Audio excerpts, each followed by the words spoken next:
C'est moi qui vous remercie. En fait, nous sommes contents d'avoir cette opportunité de parler de notre parcours. Vous pouvez imaginer que ce n'est pas un truc pour se rigoler. On est là il y a 25 ans et dans ces 25 ans de marche, je suis arrivé à une conclusion que je trouve que c'est la conclusion la plus importante de ma vie. C'est que nous, aujourd'hui, on n'a pas l'Église catholique visible comme on avait avant. Aujourd'hui, nous avons cette même Église fondée par notre Seigneur Jésus-Christ dans les tombeaux, dans les sépulcres. Et ça doit nous frapper, ça doit changer nos buts, nos objectifs, parce que si nous avons conscience que c'est tellement grave la situation, donc il faut qu'on s'organise pour mener les combats pour l'Église. Donc, depuis les premiers moments de ma vie de religieux, j'ai toujours demandé à Dieu de me montrer la vérité et de me montrer comment je dois faire pour mener ma vocation.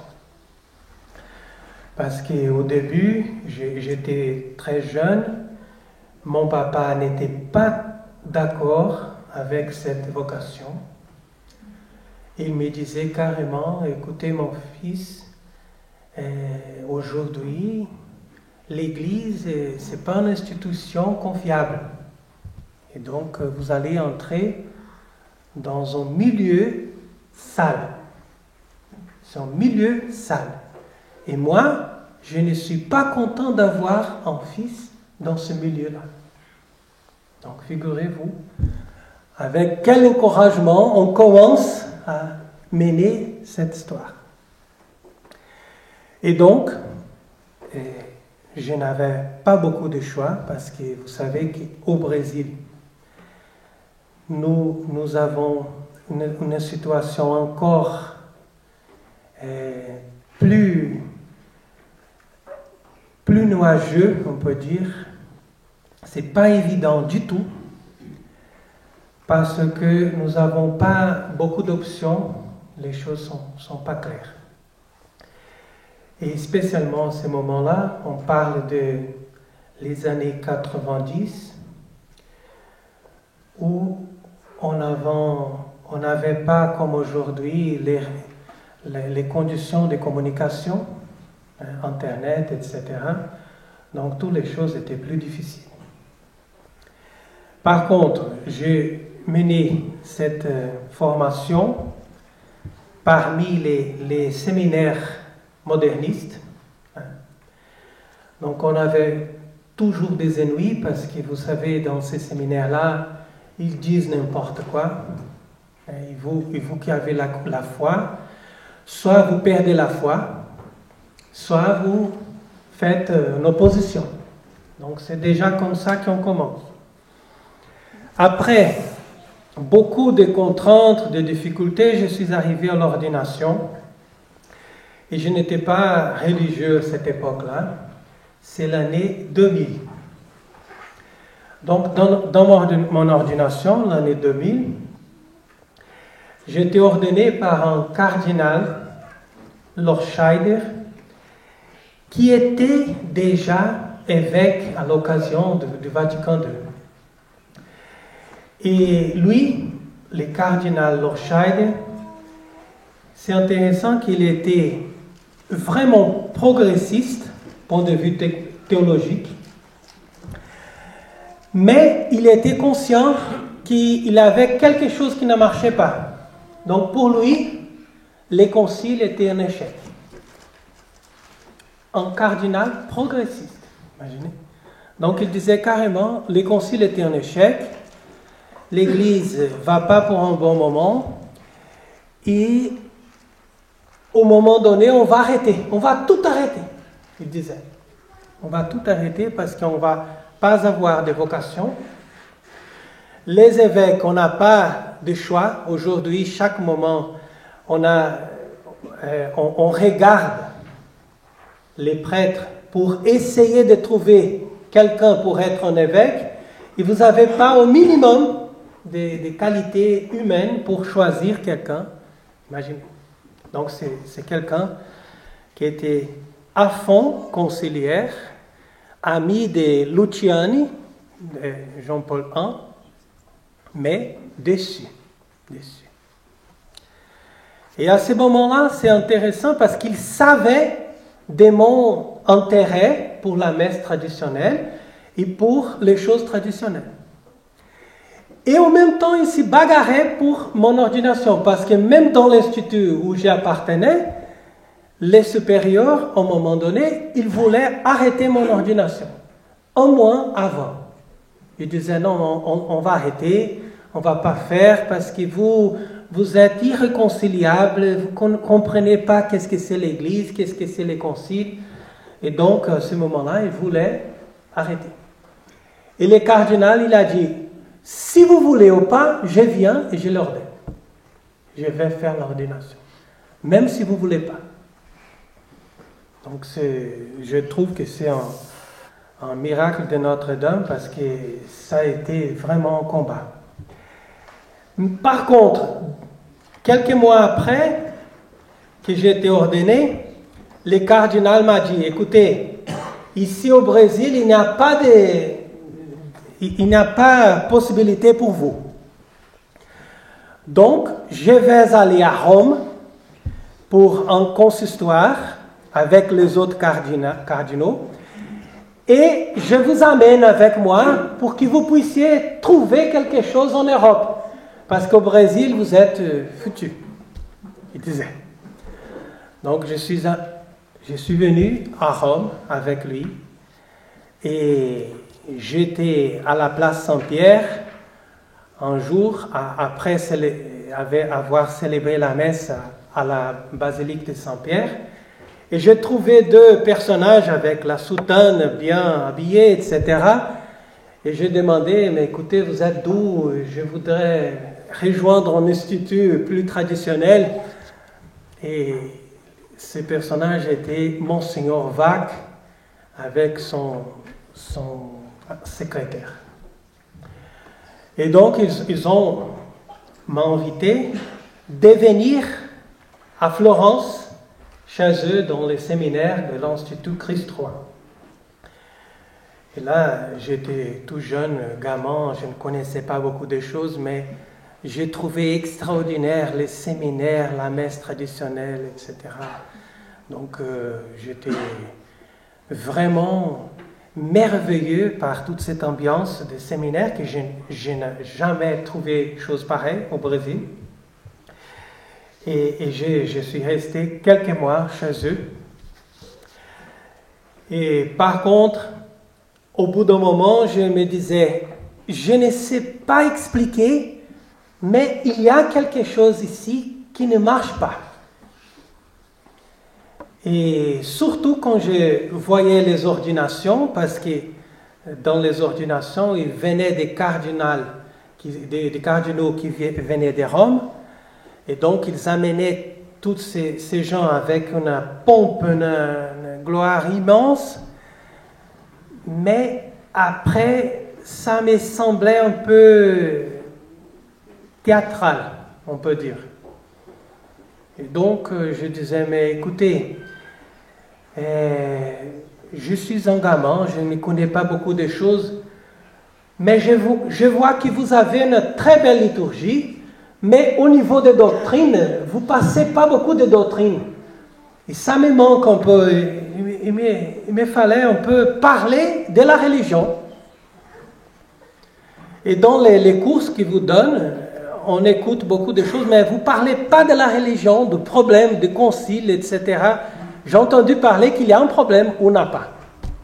qu'est-ce que vous me dites?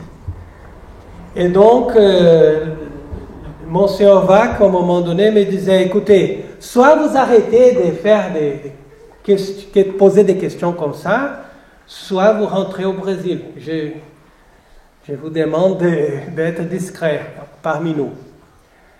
Et donc, je préférais rentrer pour éviter cette contrainte.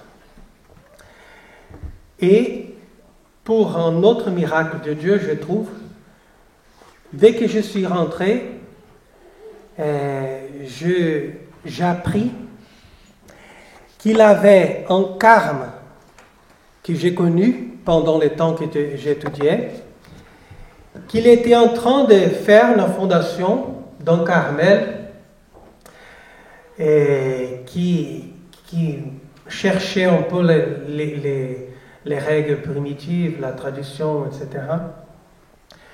Et donc, j'ai trouvé que ça serait bien pour moi parce que j'ai toujours cherché la vie monastique, la vie religieuse.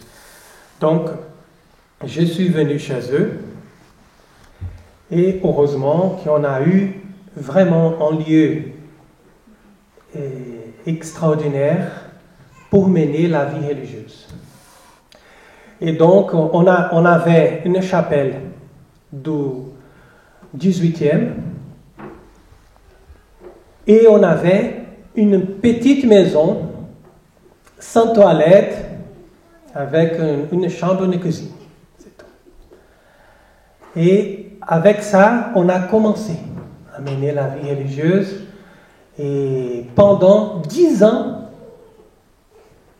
j'habitais dans cet endroit-là. 10 ans. Et je trouve que ce sont des années très importantes dans ma vie, du point de vue de la vie spirituelle, du silence, de la simplicité, de la fraternité qu'on avait parmi nous. Et la seule chose qui me manquait,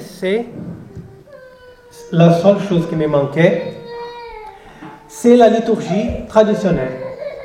Parce qu'à ce moment-là, on ne pourrait pas même penser à célébrer la messe traditionnelle. Et donc, on a fait ce qui était possible et j'étais content pendant ces années. Par contre, au bout d'un moment, on est dans l'année 2007 et vous savez qu'à cette année-là, Benoît XVI a fait un motto propre qui s'appelle Summorum Pontificum. Et nous, on a appris ça avec on était vraiment bouleversés, on peut dire. Parce qu'on avait toujours appris que la messe traditionnelle était une chose du passé.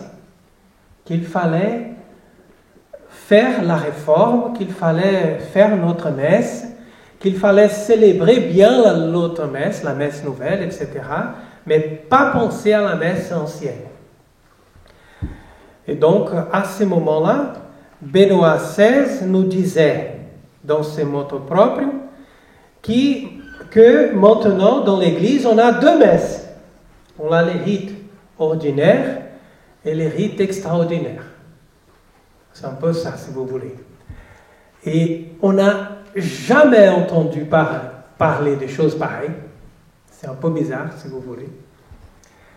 Mais, quand on peut dire que quand on a une volonté de faire quelque chose, on oublie les conséquences intellectuelles du problème et on dit, mais c'est bien, on accepte ça. Et on va prendre la messe traditionnelle à côté de la messe nouvelle. Donc, un jour, on célébrait la messe Paul VI, un autre jour, la messe Saint Pie V, et comme ça, on a fait pendant 4 ans. Aujourd'hui, on va célébrer quelle messe? Mettez la messe Paul VI. Après, le lendemain, non, mettez cette messe de parce qu'aujourd'hui, si on a fête, on va chanter cette messe, et comme ça, on a fait pendant 4 ans. Heureusement qu'à cette époque-là, j'étais le prieur de ces monastères, déjà. Parce que l'ancien prieur n'aimait pas du tout la liturgie traditionnelle. Donc, il voulait reprendre le Carmel ancien, mais sans la liturgie. Et par contre, moi, j'étais chaque fois plus intéressé à la messe traditionnelle. Et au point d'aller à Rome, l'année de 2009, et quand j'arrive à Rome, je viens à la maison générale des pères Carmes, des grands Carmes, si vous voulez en français, grands Carmes, c'est les Carmes de l'ancienne observance. Et je frappe la porte et je trouve un monsieur avec t-shirt, jeans, et je demande, écoutez, je suis venu ici du Brésil parce que je suis intéressé de trouver les missels Carmes, avec les rites propres pour célébrer la messe dans les rites anciens. Et ce monsieur, il était presque en point de tomber, de voir, mais qu'est-ce que ça arrive, qu'est-ce que vous faites ici, mais c'est pas possible. Mais écoutez, entrez, on va discuter un peu, etc. Et au bout d'un moment, j'essaie de les convaincre que ça a été important pour nous, on va faire ça occasionnellement, etc. Et lui était le prieur général, imaginez. Donc, lui, il m'a dit, écoutez, donc, si vous voulez, on va faire comme ça. Il appelle un monsieur et il lui dit, écoutez, Maurice, ce monsieur appelé Maurice, Maurice, vous vendez les rites pour ce monsieur-là. Il va payer et on va donner les missels, les bréviaires, tout ce qu'on a. Donc, on a eu la possibilité d'acheter les rites directement avec le prieur général qui nous a vendus. Donc, c'est comme ça que ça marche aujourd'hui. Si vous voulez, soit on jette, soit on gagne quelque chose. Donc, c'est comme ça qu'il a fait. Je rentre avec les rites au Brésil. Je ne savais pas comment faire. Et je suis venu chez un couvent de Carmes. Et heureusement que j'ai trouvé un Carme de plus de 80 ans qui savait encore la messe. Il était même énervé de parler de la messe au premier moment. Mais au bout d'un moment, il dit, non, mais écoutez, vous venez et je vais vous montrer. Il m'a expliqué la messe, comment on fait la messe basse, la messe solennelle, etc., etc. Donc, on était vraiment content de faire ça. Et 2 ans après, 2011, que j'étais déjà plus renseigné du problème de la liturgie et du problème de tout ce qui arrive aujourd'hui à l'apostasie dans l'Église. Donc, je fais un vœu de jamais célébrer plus jamais célébrer la messe de Paul VI. Ça a été en 2011. Et même pour qu'on célébrait, et ça a été le plus difficile parce qu'on avait des meetings des prêtres, vous savez, on vient chez les autres prêtres de temps en temps, il y a des retraites, etc. Et l'évêque ne comprenait pas pourquoi je n'étais pas présent pour qu'on célébrait les messes. Et donc, au bout d'un moment, je les parle en disant, écoutez, j'ai fait un vœu, et maintenant je ne vais plus jamais célébrer cette messe. Ce n'est pas la peine de m'inviter, ce n'est pas la peine de me dire, mais j'arrête. Et donc, il a fait une enquête pour savoir comment il pourrait nous mettre dehors. Parce qu'on était dans un terrain qui appartenait au diocèse pendant 10 ans. et on a bâti un monastère pendant 10 ans avec notre propre sou, notre propre travail. Et l'évêque était vraiment dans une situation difficile, imaginez. Mais il m'a dit carrément, si vous faites comme ça, dans le diocèse, vous ne restez pas. Donc, depuis qu'il a organisé tout ça, un an après, il m'a envoyé une lettre. Et après, il a fait cette communication par Internet en expliquant pourquoi il avait pris la décision de nous virer du diocèse. Donc, il a tout expliqué dans cette communication en disant qu'il manquait de régularisation canonique. Donc, il fallait une régularisation canonique et on n'avait pas cette régularisation. Il ne pouvait pas nous donner parce que c'est trop difficile pour lui pour donner un papier, quelque chose. Donc, il a découvert cette manière de s'en sortir. Vous comprenez? En disant, bon, mais ça manque une régularisation là. Donc, c'est comme ça qu'il a mené la chose.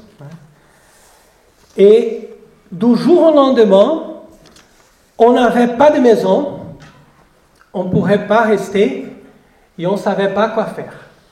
Donc, figurez-vous que c'était une des situations les plus difficiles parce qu'on était une quinzaine de frères et on avait aussi un autre monastère de sœurs avec une vingtaine de sœurs. Donc, au bout d'un moment, on avait ces graves problèmes à mener. Heureusement, il avait un évêque au Paraguay, parce qu'au Brésil, il ne fallait pas demander aux autres évêques, parce qu'ils sont tous ensemble. Et dès qu'un évêque vous met dehors, les autres sont tout de suite informés pour ne pas vous recevoir. C'est comme ça qu'il fonctionne. Donc, c'est vraiment une organisation pour chasser les gens. Ils savent vraiment comment mener ça. Et on était vraiment à la rue. Par contre, on avait un évêque au Paraguay qui nous a dit, écoutez, si vous venez ici, on n'a pas une structure pour vous donner, mais on va vous donner notre soutien. Et donc, c'est comme ça qu'on a eu la possibilité de s'en sortir de cette situation vraiment difficile. Et puisqu'on était chassé dans le diocèse du jour au lendemain, c'est comme si vous commencez la semaine. Lundi, vous êtes tout régularisé, vous avez tout ce qu'il faut. Vendredi, vous êtes dehors, vous n'avez pas de régularisation canonique, vous n'avez rien. Donc c'est comme ça, au bout d'une semaine. J'ai même cherché les déclarations de l'évêque antérieur, que j'en ai, les documentations, et j'ai envoyé toutes ces documentations à Rome, et aussi à la commission qu'on appelle Ecclesia Dei. La commission qui est faite pour protéger, entre guillemets, les traditionalistes qui veulent célébrer la messe traditionnelle, etc. Donc, on a tout envoyé à Rome pour qu'on puisse avoir une réponse, une protection, quelque chose qui puisse nous aider. Ils n'ont jamais répondu.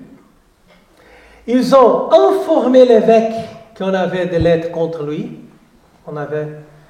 Parce que c'est comme ça que les choses fonctionnent. Pour que l'évêque puisse être plus énervé contre nous encore. Et au point de commencer à faire une bagarre énorme.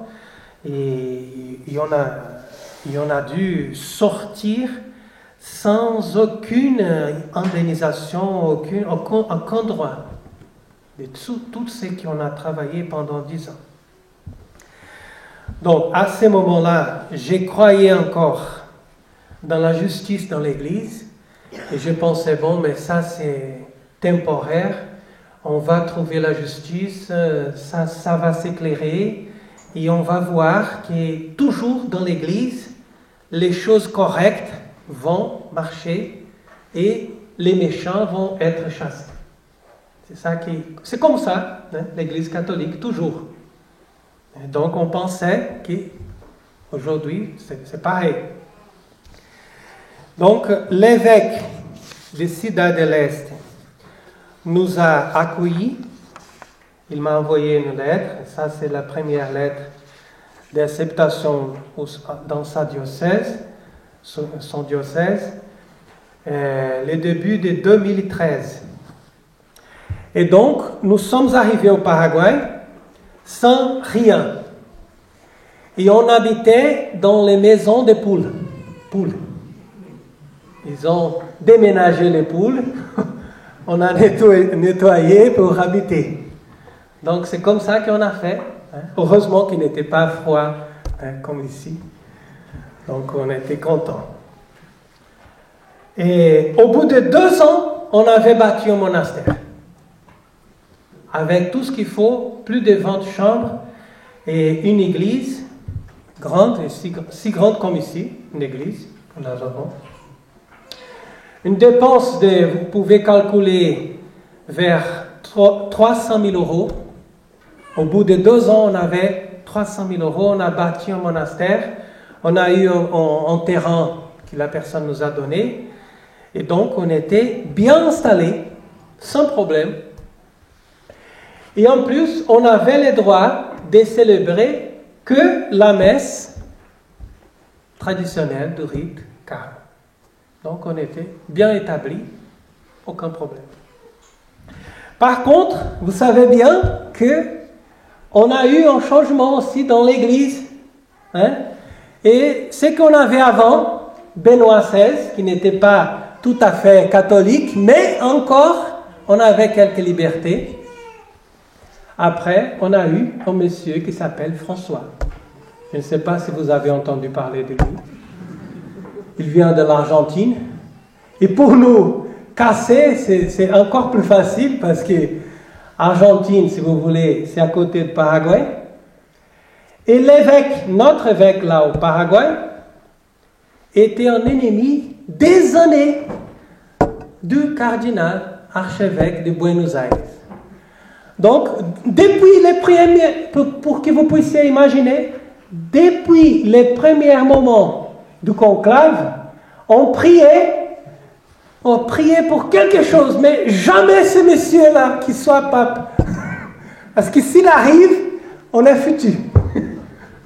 Et juste ce monsieur-là, il est élu. Donc, bien sûr, parce qu'ils vont élire les pires pour faire les boulots. C'est ça qu'il faut.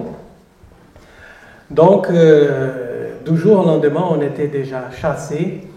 Et vous savez que l'évêque, qui s'appelait Livieres, il est venu à Rome pour demander pourquoi François lui a chassé à Rome. Il est passé 2 semaines à Rome avec une chambre d'hôtel parce qu'ils n'avaient pas de logement pour lui à Rome, un évêque. Il frappait à la porte, mais je suis un évêque. Je voulais juste savoir la cause. Parce que j'ai 68 ans. Il me manque 7 ans comme évêque. Mais il faut que vous me donniez toutes les causes de cette expulsion. Il n'était pas reçu. Tandis qu'ils ont le temps pour prendre un portable et appeler quelqu'un et faire des trucs comme ça. Donc l'évêque Livieres, il est rentré chez lui en Paraguay et 6 mois après, il était mort de chagrin. Figurez-vous, 6 mois après. Donc si si vous pouvez encore imaginer des choses graves, vous pouvez penser dans un séminaire de 200 séminaristes, tous avec la soutane, dans un séminaire qui avait la messe traditionnelle tous les matins. Imaginez, 200 séminaristes. Aujourd'hui, si vous arrivez à ce diocèse-là, vous ne trouvez pas même pas 6 séminaristes. Ils sont tous dispersés. C'est tout terminé. On avait une vingtaine de paroisses avec la messe traditionnelle tous les dimanches. Aujourd'hui, il n'y en a aucune. C'est tout terminé. Et on n'a eu jamais une explication pourquoi c'était comme ça. Donc c'est comme ça qu'il travaille. Et nous, on était sans protection. Et depuis ce moment-là, on était sans aucune protection. Donc le diocèse où j'étais ordonné, avec des évêques qui sont entrés, qui ont trouvé mon nom, mais écoutez, qui est ce prêtre-là que je n'ai jamais vu? Et les prêtres du diocèse ont renseigné, non, mais c'est un prêtre qui le cardinal Lochaide a ordonné, et maintenant il est au Paraguay, etc. Mais demandez-lui de venir ici pour se présenter à mon diocèse. Et à ce moment-là, j'étais déjà chassé, parce qu'ils avaient déjà, avant que j'arrivais, un document pour m'empêcher de célébrer les messes. Célébrer la messe et d'exercer, on peut dire, de célébrer les sacrements. Et donc, si vous voulez, j'ai même les lettres du tribunal ecclésiastique d'Aparicida, où j'étais ordonné, qui, ils-mêmes, considèrent ils ont fait des mensonges contre moi, mais qui maintenant c'est trop tard. Oui, c'est vrai, on a fait des mensonges, on a dit des choses qui ne sont pas vraies, mais maintenant c'est trop tard, maintenant restez comme ça. Ils disent carrément, si vous lisez, vous ne croyez pas que c'est un document d'un tribunal canonique. C'est fou, hein? Ils disent comme ça, bon, mais on a dit des mensonges, mais maintenant c'est pas possible de changer, donc vous restez comme ça, c'est bon. Et c'est comme ça que je suis resté plus d'un an sans célébrer la messe. Là, vous avez les décrets du nouveau évêque du Paraguay, qui est là jusqu'aujourd'hui. C'est comme en Asie, c'est un monsieur exprès élu pour faire ce boulot-là aussi. Il vient de l'Allemagne, donc imaginez, un évêque qui vient de l'Allemagne pour être évêque au Paraguay. Donc c'est préparé exprès pour faire. Donc là, c'est le décret où il explique pourquoi je suis empêché de célébrer tous les sacrements. 2016. Après un an dans cette situation-là, il disait toujours, non mais écoutez, vous attendez et on va organiser ça. Au bout d'un an, vous allez célébrer la messe. Il n'y a pas de problème. Donc, après un an, j'ai attendu un an. Après un an, j'ai dit non, ce n'est pas possible. Je quitte ce diocèse et je viens en Europe. Parce qu'il y a un prêtre d'ici, du Paraguay, qui est allé en France et il était vraiment bien reçu par l'évêque de Toulon. Donc, je quitte l'Amérique du Sud et je viens à Toulon avec mon copain là, qui c'est l'abbé Kevin. Et l'abbé Kevin me disait, vous venez à Toulon et vous allez trouver un évêque extraordinaire. Un évêque qui jamais va vous embêter. Il est top. Il est top. Il sait, c'est que la messe traditionnelle ici. Hein? C'est extraordinaire. Vous allez voir. Et donc, on arrive en France. sans savoir un mot de français, hein, après tous ces boulots-là. Et je me suis dit, bon, ben, écoutez, on va parler avec cet évêque, on va voir qu'est-ce qui se passe en France. Parce que je n'ai jamais entendu parler qu'en France, on avait un paradis traduit. Donc, c'est étonnant ça. Et je suis arrivé à Toulon, la deuxième moitié de l'année 2017. Et là, l'évêque Monsioret m'a bien reçu, vraiment bien accueillante, vraiment accueillante. Et bon, il m'a donné un ermitage. J'étais au bord de la mer, là-bas, à Sifour, dans une chapelle qui est un lieu extraordinaire pour la prière, etc. Et il n'avait aucun problème. Par contre, il m'a donné un supérieur, un prêtre du diocèse, qui était pas tout à fait attaché à la messe traditionnelle. Donc, depuis la première rencontre, ce prêtre-là m'a dit, mais écoutez, mais si vous restez que avec la messe traditionnelle, vous êtes dehors de l'église. Parce que l'église, c'est les rites ordinaires et les rites extraordinaires. Ce sont deux rites. Vous voyez? Il faut mener toujours ça, son équilibre. Hein? Et je lui ai expliqué, mais il y a déjà 6 ans que j'arrêtais de célébrer la messe nouvelle. Et donc, je ne peux pas, parce que là, vous avez des problèmes graves au niveau de la doctrine. C'est une messe qui a une tendance protestante.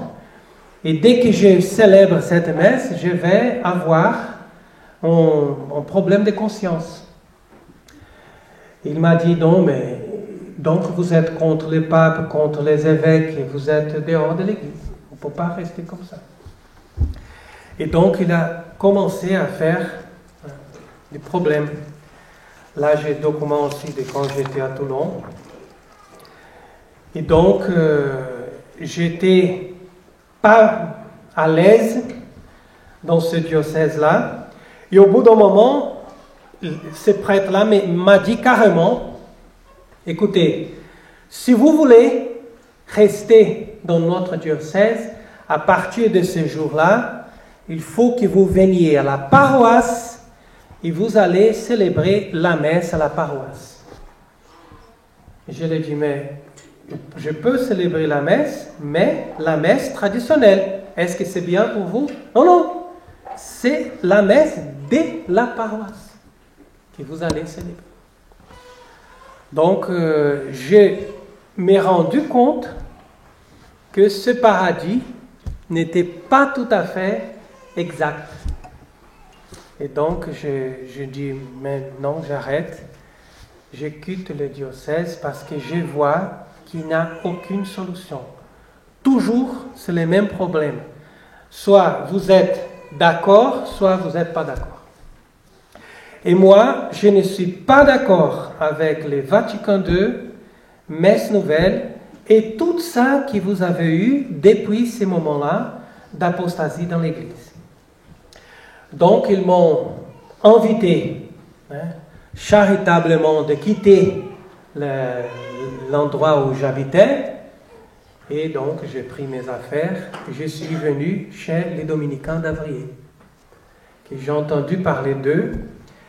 Ah non, avant d'aller à Avrier, je suis venu chez l'abbé Rébourgeon, qui c'est un prêtre qui habitait à Toulon. Lui aussi, très accueillante. Il m'a dit, écoutez, votre problème, c'est résolu. C'est bien.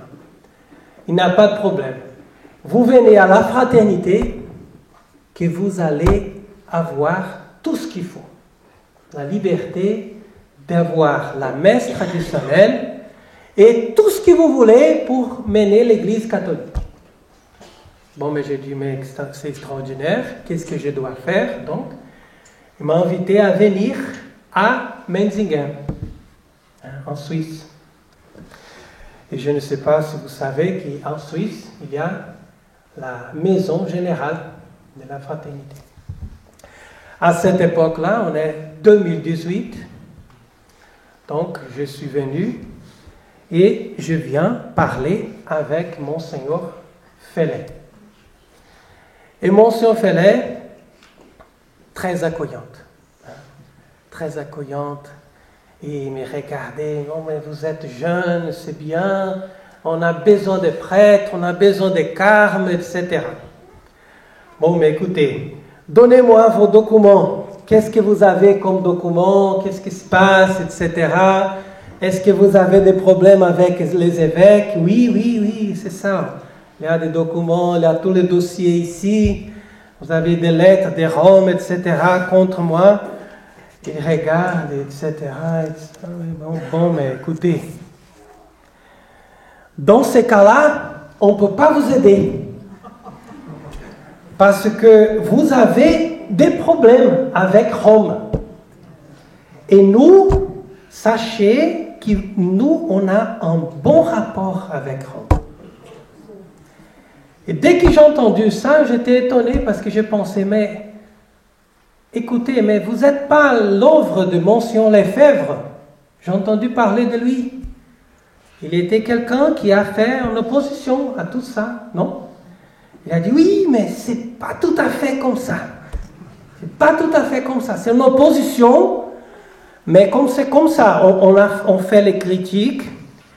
Après, on va prier pour les papes. Parce qu'il faut que les papes, il arrive à sa conversion. Sommes-nous à mener les combats pour la conversion du pape? Non, on est content du pape pour qu'il puisse arriver. Il va arriver. Il est presque là. Et là, je pensais, mais écoutez, vous savez qui est François? Je l'ai dit. Nous, on vient de l'Amérique du Sud. Hein. Je connais des gens qui ont eu des courses, des classes avec lui. Vous savez, ce monsieur-là, il est un juif. Il n'est pas catholique. Il est un juif. Il dit carrément, ses élèves, quand il était professeur à l'université à Buenos Aires, moi je suis juif. Par contre, je travaille pour l'église catholique. Carrément. Et comment vous appelez ce monsieur un pape, on va avoir confiance? Vous savez qu'il m'a répondu? Il m'a dit, peut-être, mais il est tellement gentil. Il est tellement gentil, non mais ça, c'est pas grave. Le plus important, c'est qu'il est gentil. Il va toujours, il est tout bien. Si vous avez besoin de quelque chose, appelez-lui, il va vous aider. C'est comme ça. Et donc, j'étais étonné encore parce que, si vous voulez, je trouve que la chose la plus basique, la plus simple qu'il faut comprendre, c'est de discerner entre les choses subjectives et les choses du point de vue objectif. Donc, il y a beaucoup de gens qui sont gentils, mais qui sont allés en enfer. Malheureusement. Mais pourquoi? Parce qu'ils n'avaient pas la foi. Sans la foi, ce n'est pas possible. Donc, c'est vrai que j'ai été vraiment déçu. Et j'ai pensé, bon, je vais aller chez les dominicains, parce que comme ils ont quitté la fraternité, peut-être qu'ils ont bien compris la chose. Ils vont me donner un soutien pour qu'on puisse continuer le Carmel. Donc c'est comme ça que je suis arrivé, toute seule, chez les dominicains, l'été de 2018. Les frères étaient encore au Paraguay. Comme on avait une forte pression contre nous au Paraguay, ils ont même mis des feux dans notre réfectoire. Un feu criminel. On a vu la personne qui entrait, a mis feu et est parti. Donc tout ça envoyé par l'évêque et on avait beaucoup d'ennuis et on voulait absolument trouver une solution pour les problèmes. Donc je pensais, bon, je viens chez les dominicains Ils étaient bien accueillants aussi. Ils n'avaient pas de problème avec la communauté. Je trouve qu'ils sont bien. Et après, ils m'ont demandé d'être réordonné par Monseigneur Williamson. Même si l'évêque qui m'a ordonné était évêque déjà avant 68, il disait qu'il serait bien de faire une réordination pour garantir, etc. J'acceptais. Parce qu'au début, ça, c'est pas facile parce qu'on ne comprend pas bien pourquoi. Mais on voit que parfois c'est nécessaire pour donner un exemple et pour que les choses soient claires et nettes. Point de vue de qu'est-ce que c'est la doctrine, qu'est-ce que c'est la liturgie de l'Église catholique. Donc c'est tout bien clair. Et après quelques mois, 6 mois peut-être, le Père Pierre-Marie m'a dit, bon écoutez, vous avez bien étudié, vous avez bien profité de chez nous, maintenant c'est le moment que vous pouvez partir et mener un apostolat pour mener votre Carmel.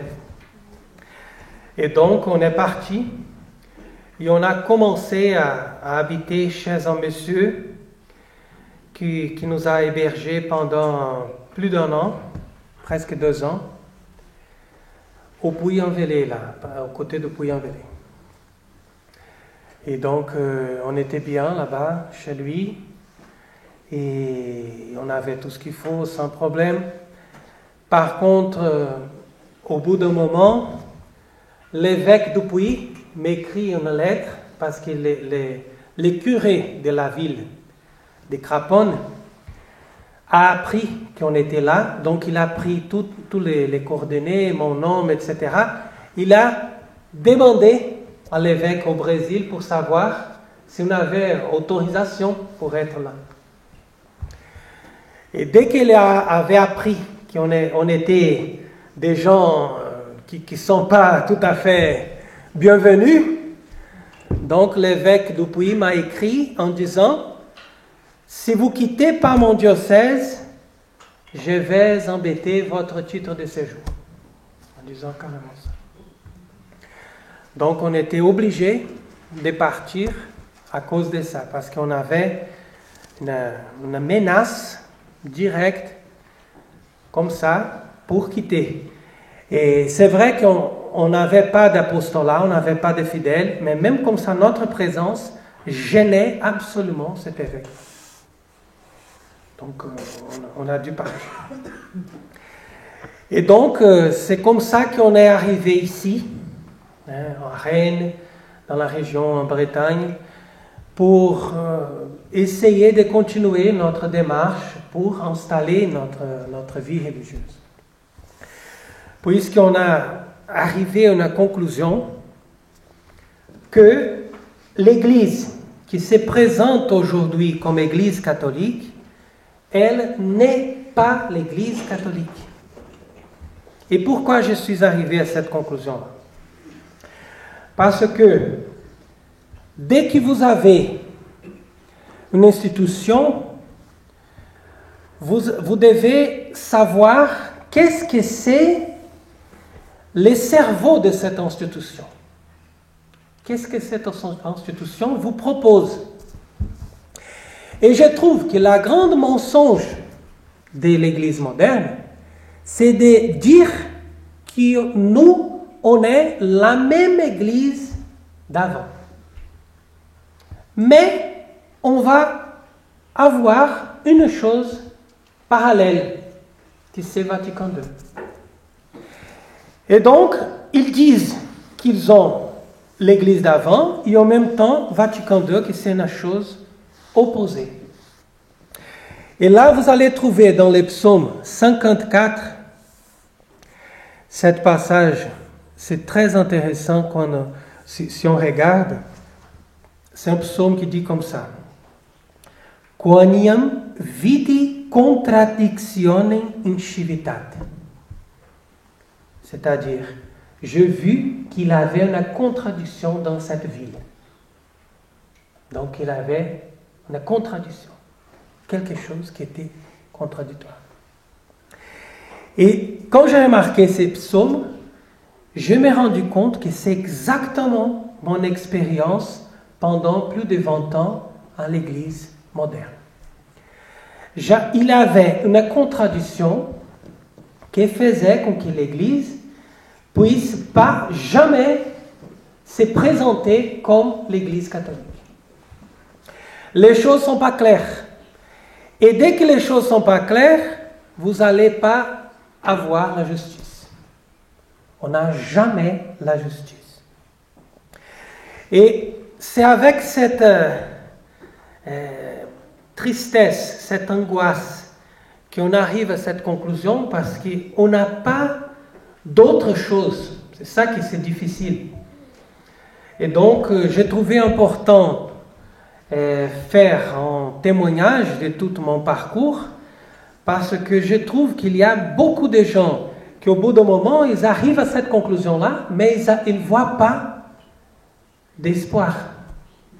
Ils ne savent pas quoi faire. Si on avait, par exemple, un pape, même qu'il était caché, avec une dizaine de personnes, on savait où y aller. Non, je me convertis catholique, je dois aller chez lui.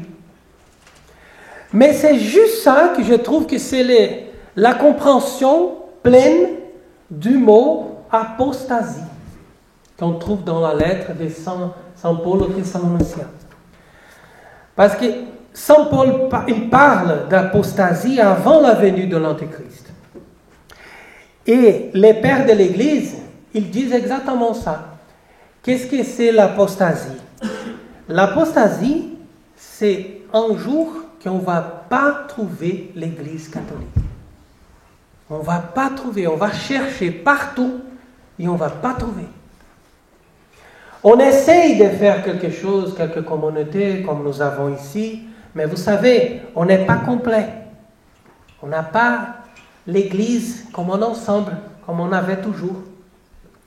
Et pour beaucoup de gens, ça gêne beaucoup. Parce que pour eux, ils trouvent que c'est absolument nécessaire que l'Église soit visible, que l'Église soit toujours, qu'il ne va jamais défaillir, qu'il va être toujours visible. Et même si on a un pape qui confesse par la foi, peu importe, c'est un pape, c'est pour ça qu'on dit que c'est l'Église elle est là, parce qu'on a quelqu'un qui se présente comme pape.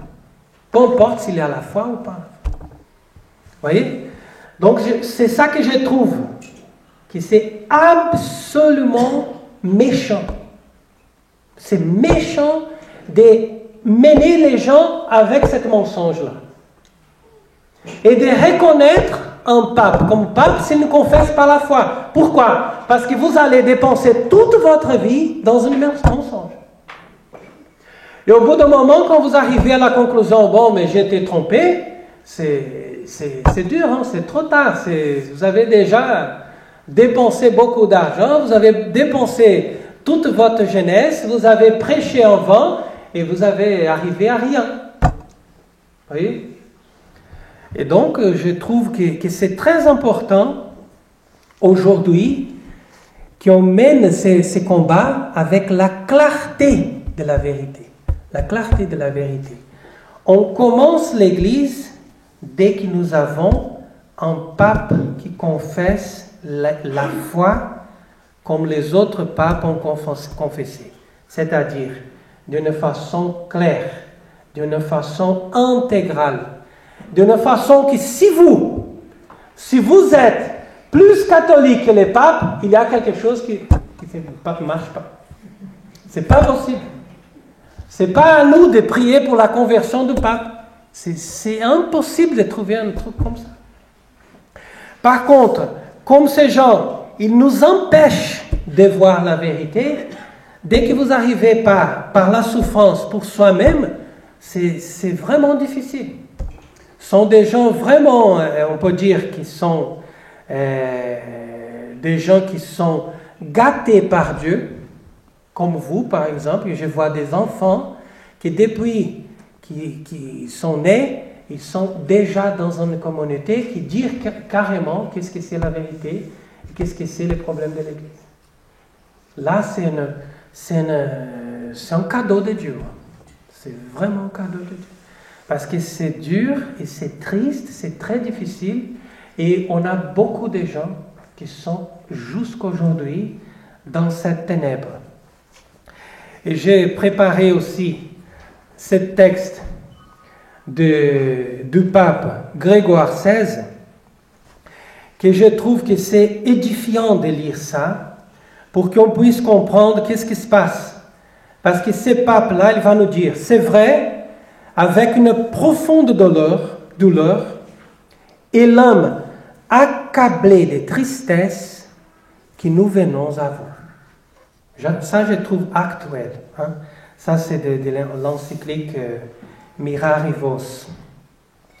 Car nous connaissons votre zèle pour la religion et les cruelles inquiétudes qui vous inspirent les malheurs des temps où elle était jetée.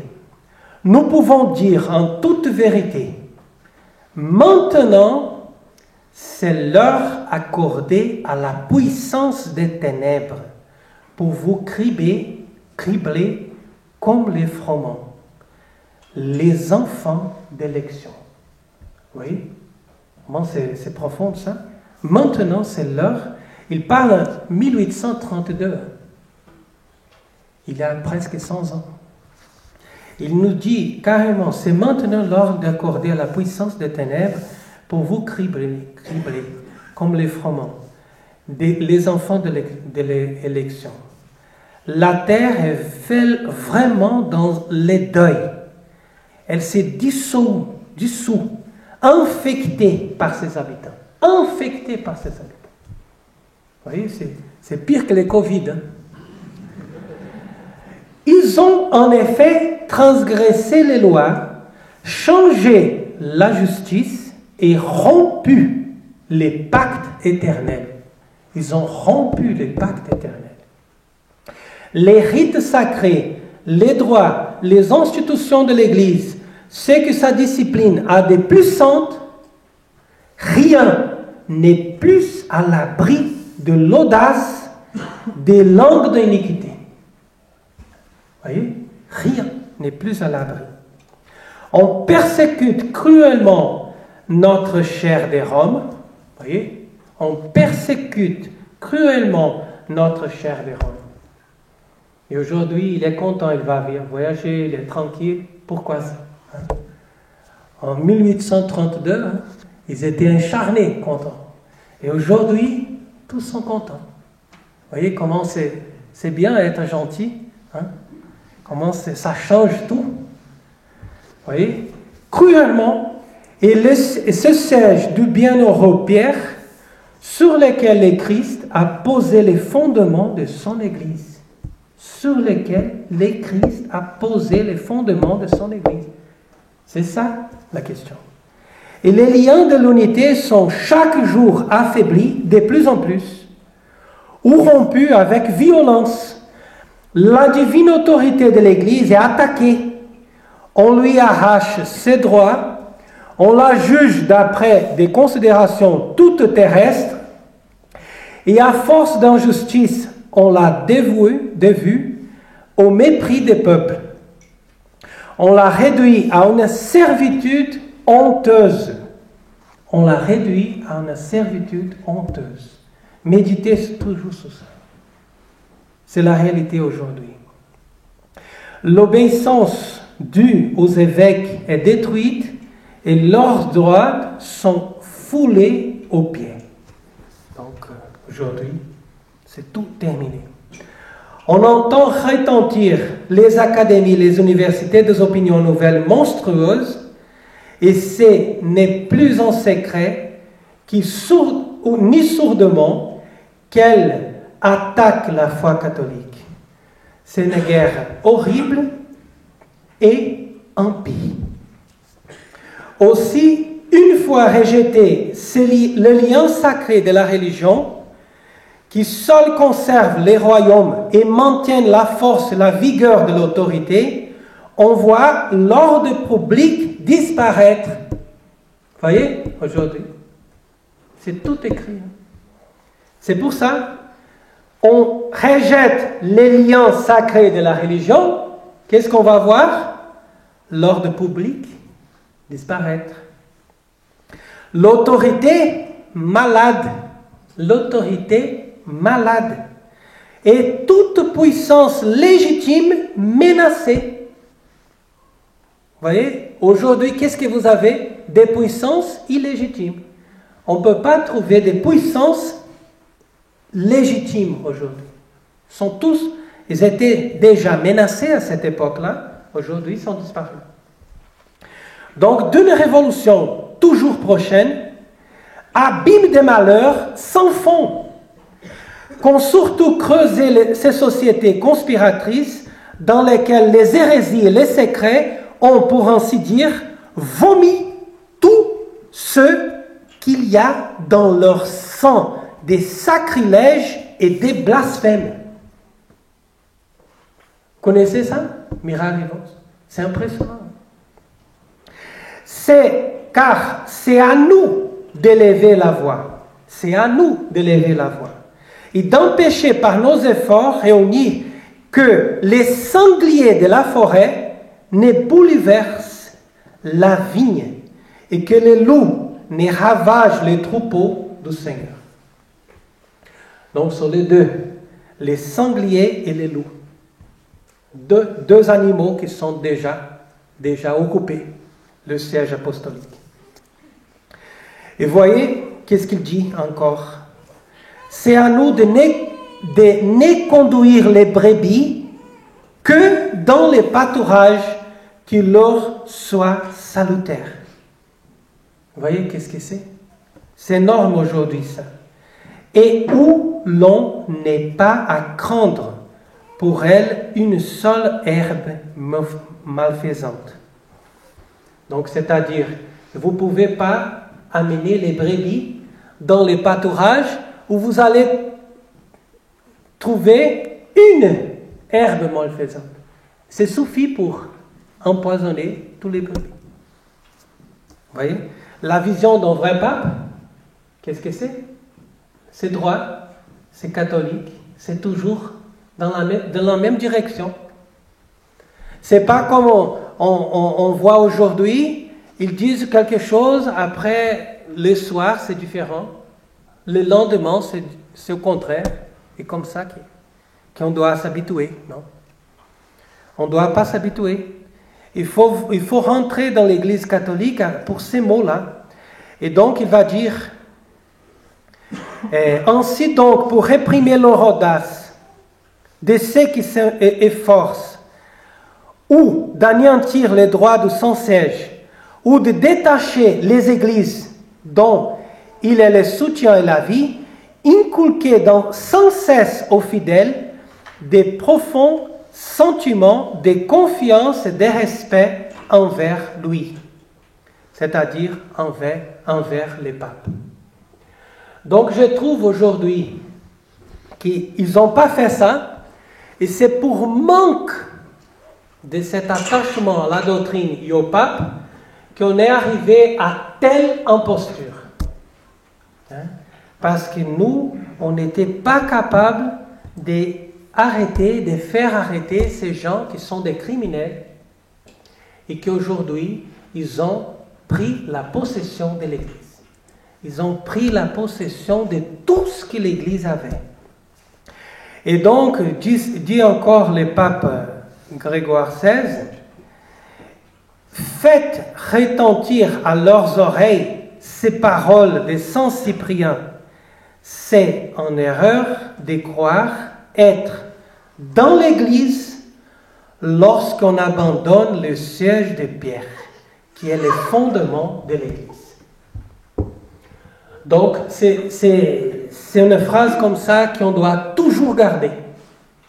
On ne peut pas être catholique, on ne peut pas être dans l'Église si on n'a pas les enseignements des papes de l'Église catholique de toujours. C'est tout simple. Et moi, je peux dire, pour conclure, que pendant toutes ces années, j'ai remercié à Dieu de m'avoir guidé, parce qu'aujourd'hui, je peux dire que je suis content de voir toute cette réalité d'une façon bien claire et nette. Par contre, je peux dire aussi que je suis déçu de voir tellement les gens. Ils voient comme les choses sont graves, comme les choses sont terribles, et même comme ça, on voit que les gens continuent à vivre d'une façon pas proportionnelle à cette dimension des souffrances et des malheurs. Des souffrances et des malheurs, je répète. Donc on n'est pas prophète de la disgrâce, on est prophète pour juste mener notre foi catholique.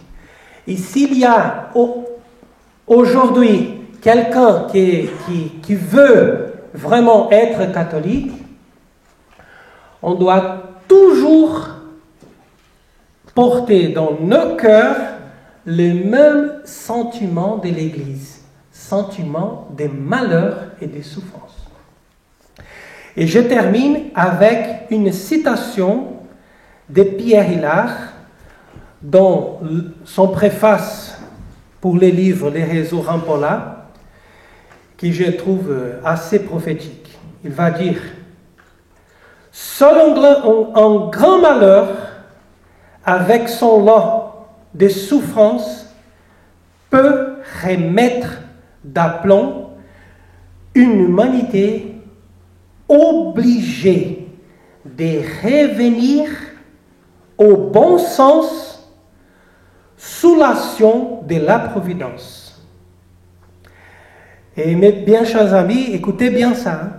Le monde de la tradition, sauf cas particulier, clergé comme fidèle, tout le monde de la tradition qu'on trouve aujourd'hui, n'a pas voulu vraiment se battre. Il sera puni. Il devra souffrir. Donc, que Dieu puisse avoir pitié de nous. Ainsi soit-il. Salve Regina, Maria.